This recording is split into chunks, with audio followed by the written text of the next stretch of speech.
పూజ, ఎప్పటి నుంచో నిన్నొక మాట అడగాలనుకుంటున్నాను. ఏంటమ్మా? నువ్వు పెళ్లి చేసుకోవాలరా. ఓ పెళ్ళా?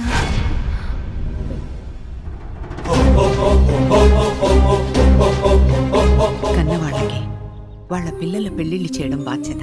అలా పెళ్లి చేయడంలో ఉన్న తృప్తి, ఆనందం ఇంకెక్కడా దొరకదమ్మా. అది కాదమ్మా. పూజ,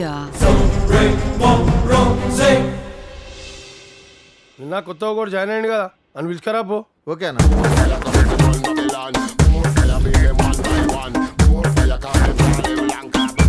అన్న పిలిచినట్టున్నారు. ఇమ్రా ఎక్స్ట్రాల్ చేస్తున్నావు కన్నదల్ది. ఏం పేరు అనేది? Sun king son of moon father. అదేం పేరా? మీ గిలకలకు అర్థం కాదు కానీ Suryaraju son of Chandraiah. Oh, it's me. బాగుంది. మరియు సింహాచలం. Oh lion hill.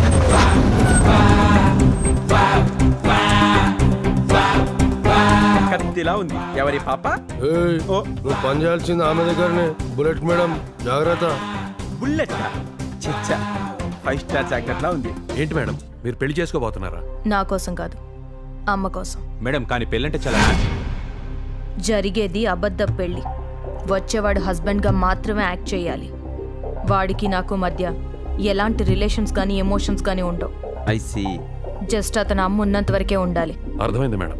అమ్మ దృష్టిలో అరేంజ్డ్ మ్యారేజ్, మన దృష్టిలో కండిషనల్ మ్యారేజ్. ఇన్ని కండిషన్స్ తో ఎవరిను వెతికి బదులు మన వాళ్ళలోనే ఎవరినో సెట్ చేయడం బెటర్ మేడం. ఎవరున్నారు? ఎస్, ఉండన్నా ఎవడైనా చేయిస్తాడు. నేను చేసుకుంటా మేడం. అవును మేడం, నా కట్టకారు గురించి అస్సలు ఆశ లేదు. కులం గురించి పట్టింపలేదు. పెద్దగా చదువుకొని ఉండాల్సిన రూల్ కూడా ఏం లేదు మేడం. ఉన్నదల్లా ఒకటే కోరిక, మీలాంటి అందమైన అమ్మాయిని ఉండన్నా జామ్ జామ్ అని పెళ్లి చేసుకోవడమే మేడం. మీరిచ్చే 5,000 జీతంతో నెలకు 4 సార్లు బావార్చి బిర్యానీ తినిపిస్తా, 3 సార్లు 30 రూపాయల టికెట్ పైన 3 సినిమాలు చూపిస్తా, 2 సార్లు ఫేస్ కి ఫేషియల్ చేయిస్తా, ఒకసారి కోటిలో షాపింగ్ చేయిస్తా. మీరు ఓకేనండి? ఇప్పుడే ముహూర్తం పెట్టించేస్తా. ఏమంటావు కాకా? నోర్మయ్, వాడు మాటలేం పట్టించుకోదు మేడం. మీ గురించి తెలిసిన వాడెవడో మీ ముందు యాక్ట్ చేయలేడు మేడం. సరే, ఎవరినో ఒకరిని సెట్ చేయండి. చాలా క్రియేటివ్గా ఉన్నాడు. కొంచెం మేకప్ వేయండి. మేకప్ మేకప్ వేసుకోమనిందంటే నా పంట పండినట్టే.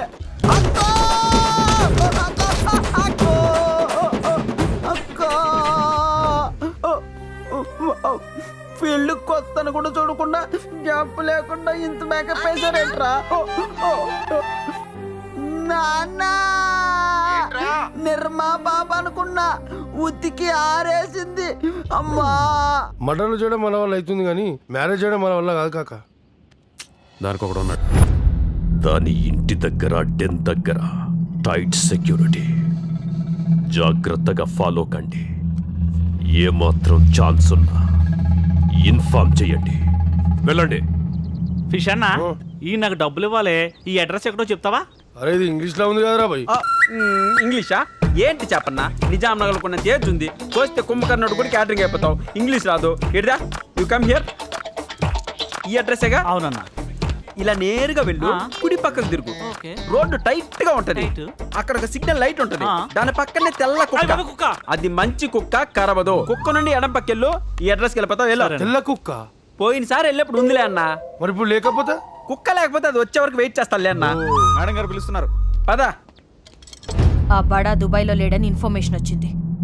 హైదరాబాద్ వచ్చాడేమోనని డౌట్. ఆ బీకు గండి పట్టుకుని ఎంక్వైరీ చేయండి. Okay madam. ఎస్, అన్ని పట్టుకుని ప్రమోషన్ కొట్టేయాలి. 2 రోజుల్లో డిశ్చార్జ్ అయ్యి వెళ్ళిపోతున్నాను, కానీ నిన్ను వదిలి వెళ్ళబుద్ధి కావటం లేదు. అయితే ఉండిపో. ఇన్ని రోజులున్నా దీనికి నా ఫీలింగ్స్ అర్థం కావటం లేదు. మాటల్లో పడి వేరే రూమ్ లోకి వచ్చాను భయ్య, సారీ. కరెక్ట్ గానే వచ్చావు. మీరే నా రూమ్ కి తప్పుగా వచ్చారా? నేను కరెక్ట్ గానే వచ్చాను. నా కోసం వచ్చారా? మీరెవరు భయ్యా? అబేవో సాలే, నిన్ను పరామర్శించడానికి పవన్ కళ్యాణ్ వస్తాడు బే. సూర్యరాజు, మగజాతి ఆనిముత్యం. ఎవరి పాప? నా మగతనం గురించి నీకు ప్రత్యేక నా మగతనం గురించి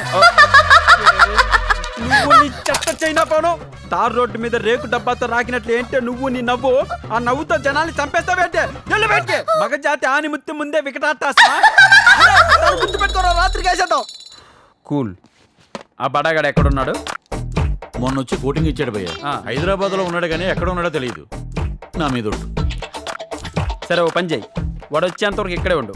వాడు వచ్చాక ఫోన్ చేసి నాకు అడ్రస్ చెప్పు.